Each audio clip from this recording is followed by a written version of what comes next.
मोठ्या घरांकडे, मोठ्या स्वप्नांकडे, मोठ्या दुनियाकडे. पण या धावपळीत कधी कधी आपल्याला आपल्या आयुष्याची मूळ असलेली माणसे म्हणजेच आई वडील मागे पडतात.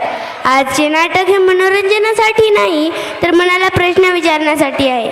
ज्या हातांनी आपल्याला चालायला शिकवले त्या हातांना आज आधाराची गरज आहे. ज्या ओठांनी आपल्यासाठी प्रार्थना केल्या तेच ओठ आज शांत आहेत. या नाटिकेतून आपण पाहणार आहोत मातृपितृ प्रेम, एकाकीपणाची वेदना आणि नात्यांची खरी किंमत. मित्रांनो, नाटक संपल्यानंतर फक्त टाळ्या वाजू नका. टाळ्या वाजू नका तर मनात डोकावून पहा, आपण आपल्या आई वडिलांसाठी वेळ देतो का? चला तर मग मन हेलावून टाकणारं, डोळे ओलावणारं आणि विचार करायला लावणारं वृद्धाश्रमावर आधारित नाटिका पाहूया. सादरकर्ते विद्यार्थी आहेत मनीषा गणगे, अनन्या खुळे, यशश्री मुंडे आणि योगेश शिंपले.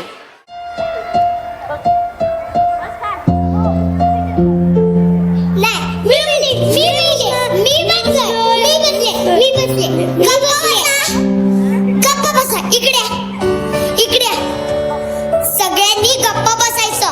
आजी आजोबांना अजिबात त्रास द्यायचा नाही. हो मी बरं. हे मातोश्री वृद्धाश्रम. इथे वय झालेले सगळे आजी आजोबा एकत्र राहतात. आजी आजोबांसोबत नीट राहायचं, नीट वागायचं, दंगा करायचा नाही. कळालं? हो मिस. बरं आता कळा.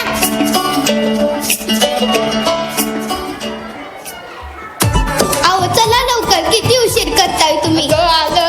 चला पटापटा चला. आलो ग आलो. अरे कोण आलंय आज भेटायला? अगं भेट आजी आजोबांना. अगं बाई किती गोड. थांबा, तुझ्यासाठी गंमत आणलीये बघ. तुझ्यासाठी आणली हा. फक्त तुझ्यासाठी आणली. दाखव ना गंमत. फक्त तुझ्यासाठी आणली आहे बरं का. अहो थांबा. अच्छा, काल मी मागितलं तर म्हटलीस की लाडू संपले. हो मग मला माहिती होतं ना आज 7 तारीख आहे. दर महिन्याच्या 7 तारखेला सुनीता येते लेकरांना घेऊन, म्हणून त्यांच्यासाठी जपून ठेवले होते. धर बाळा.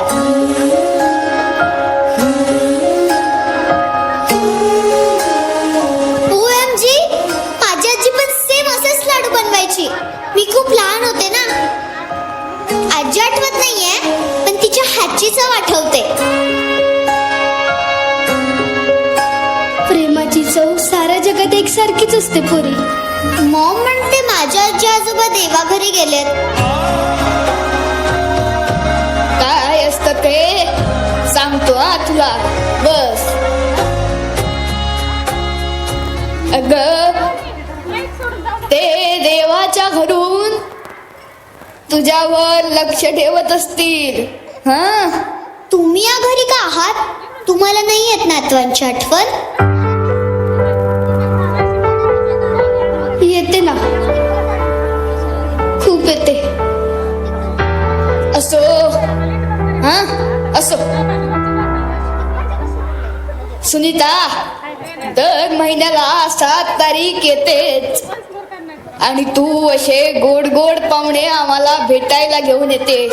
म्हणूनच जगतोय बघ आम्ही, नाहीतर केव्हा. ओ गप्पा बसा तुम्ही. आधी मीच जाणार आहे.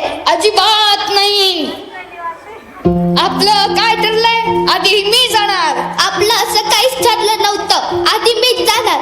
माझं वर बोलणं झालंय. हा, माझं पण वर बोलणं झालंय. आधी मी जाणार. आधी मीच जाणार. आजी आजोबा, तुम्ही लहान आहात का? हे पाहुणे काय समजतील तुम्हाला की हे आजी आजोबा तर भांडण करतायत?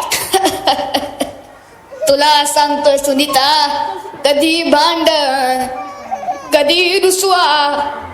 दिवसभरासाठी विषय मिळतो आणि जगण्याला निमित्त. इथं बघ पोरी. अगं हसते का? मी लहान असताना माझी आजी सुद्धा माझं तोंड असंच पुसायची. अगं पोरी, जगात कुठेही जा, बाप्पा बाबाची कौतुकाची थाप आणि आईच्या पदराचं माप सारखंच असतं. तुम्हाला घरची आठवण येत नाही? येते ना, पण आता दोघंच एकमेकांचं घर झालंय बघ.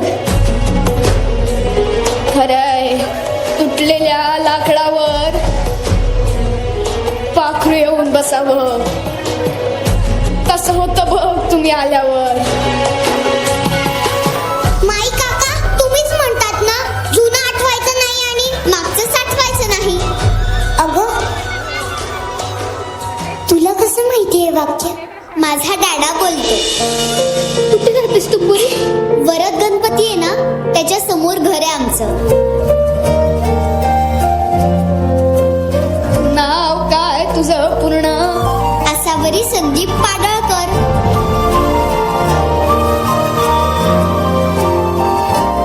तुझ्या डॅडाचं पूर्ण नाव काय? संदीप श्रीकृष्ण पाडळकर.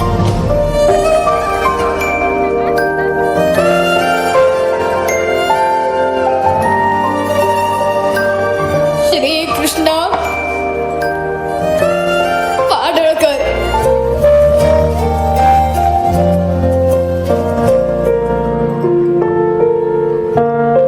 म्हणजे बाबा मला कळलेच नाही तुझ्या मनी आजोबा, वेदना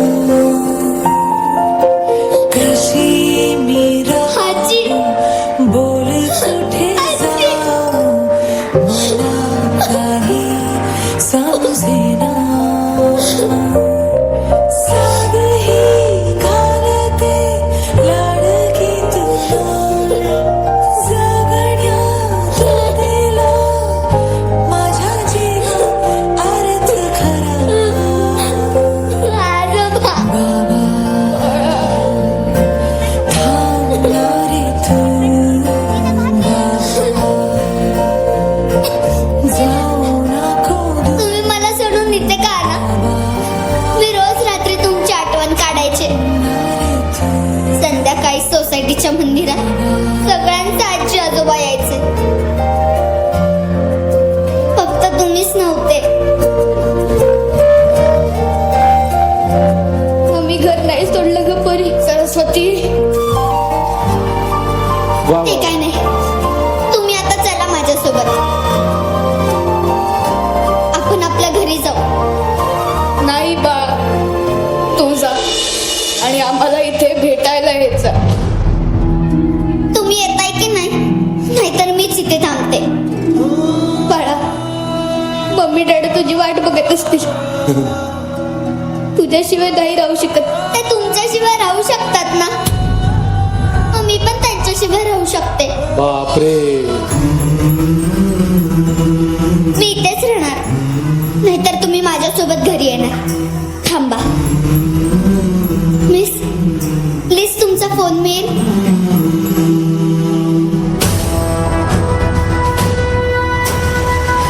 हॅलो डॅडा, तूच बोलतोस ना रे? खोटं बोललं की देव बाप्पा कान कापतो. तू तर खूप मोठं खोटं बोललास माझ्याशी. पण मी देव बाप्पाला सांगेन की माझ्या मम्मी डॅडाचे कान नको कापू. आई वडील वृद्धाश्रमात आणि मुलं पाळणा घरात ठेवणं तुमची मजबुरी आहे. पण डॅडा, मला आजी आजोबा भेटलेत.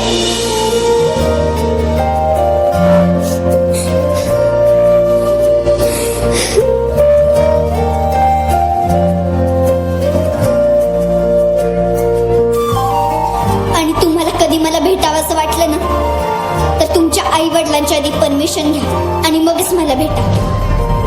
बाय.